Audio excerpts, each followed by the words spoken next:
Library dance party chaos. So, last Thursday, our book club met at the local library for our usual monthly gathering. Everything started off normal enough. Margaret brought her world-famous bran muffins, Tim was already loudly insisting that the movie adaptation was better, and I was desperately trying to remember if I'd actually finished the book or just read the back cover again. Things took a mild detour when Linda, our resident ideas person, suggested we spice things up this time by interpreting the book through dance. I thought she was joking, but no, she had actually brought jazz hands gloves for everyone. Before I knew it, Margaret was pirouetting with a copy of Pride and Prejudice while Tim attempted a dramatic interpretive leap that almost took out the non-fiction section. Even the librarian poked her head in, looking like she was seriously reconsidering her career choices.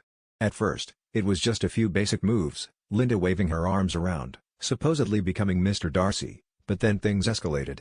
I blame the muffins. Margaret swears she used regular raisins, but I've never seen a group of people so committed to the emotional journey of a waltzing protagonist.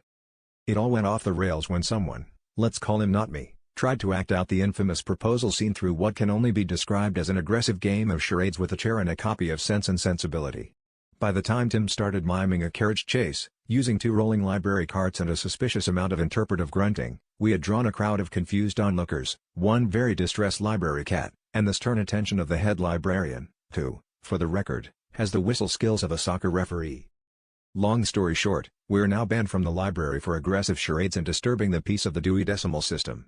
Guess it's back to reading quietly at home, unless anyone's up for starting a mime club? We promise, this time we'll keep it to a silent reading.